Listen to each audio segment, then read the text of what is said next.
শেষ পর্যন্ত আমেরিকাতে ব্যান করা হয়েছে টিকটক, মানে পুরা ইউএসএতে টিকটক ব্যান করা হয়েছে। এখন আলোচনায় উঠে এসেছে ব্রিটেনেও কি টিকটক ব্যান করা হবে কিনা। আপনারা জানেন যে মূলত চাইনিজ এই অ্যাপসের মাধ্যমে আমেরিকান নাগরিকদের ব্যক্তিগত তথ্য হাতিয়ে নেওয়া হচ্ছে। এই ধরনের অভিযোগ তুলে টিকটককে ব্যান করেছে ইউএসএ। তবে এই প্রথম না, টিকটক এর আগেও বিভিন্ন দেশে ব্যান হয়েছে। ভারতে ব্যান রয়েছে এই মুহূর্তে, পাকিস্তানে টেম্পোরারিলি ব্যান করা হয়েছিল, আফগানিস্তানে একবারে পার্মানেন্টলি ব্যান করা হয়েছে, রাশিয়াতে টিকটক ব্যান, বিভিন্ন দেশে ইতিমধ্যে কিন্তু টিকটক ব্যান রয়েছে। ব্রিটেনের এই মুহূর্তে যারা আমেরিকার ফুড ব্লগারদের ফলো করেন, ফ্যাশন ট্রেন্ড ফলো করেন, তাদের জন্য খারাপ খবর হচ্ছে যে তারা আজকে থেকে আর আমেরিকার ইনফ্লুয়েন্সার যারা তাদেরকে দেখতে পারবেন না, কারণ ইউএসএতে টিকটক একেবারেই অফলাইন করা হয়েছে।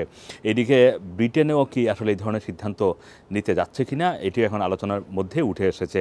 তবে সর্বশেষ খবর হচ্ছে যে ব্রিটেন এখন পর্যন্ত টিকটকের ব্যাপারে এই ধরনের কোনো সিদ্ধান্তে নেয়নি এবং নিবে কিনা সেটারও কোনো আভাস নেই। তবে ভবিষ্যতে যেরকম আমেরিকাতে টিকটক যেই কারণ দেখিয়ে ব্যান করা হয়েছে, সেই কারণটি কিন্তু ব্রিটেনের জন্য খুবই কনসার্নিং। কারণ ব্রিটেনের একেবারে ছোটো বাচ্চা থেকে শুরু করে বয়স্ক যারাই টিকটক ব্যবহার করেন তাদের ব্যক্তিগত তথ্যগুলো যদি এইভাবে চাইনিজদের হাতে চলে যায়, সেটা দেশের জাতীয় নিরাপত্তার জন্য কতটুকু হুমকি, এই বিষয়টি কিন্তু তারা এখন চিন্তাভাবনা করার সময় এসেছে বলে মনে করছেন বিশেষজ্ঞরা। বিশেষ করে যে গত জাতীয় নির্বাচনে লেবার পার্টি থেকে শুরু করে বিভিন্ন রাজনৈতিক পার্টিগুলো কিন্তু টিকটককে ব্যবহার করেছে তাদের রাজনৈতিক ক্যাম্পেইনের জন্য। সুতরাং রাজনৈতিক দলগুলো ব্যক্তিগত তথ্য, মানে যে গুরুত্বপূর্ণ তথ্যগুলো তাদের হাতে চলে যাওয়ার সম্ভাবনার কথাও কিন্তু এখন বলা হচ্ছে। সব কিছু মিলিয়ে আমেরিকাতে যেভাবে টিকটক ব্যান হয়েছে, ভবিষ্যতে হয়তো ব্রিটেনেও টিকটক ব্যান হতে পারে।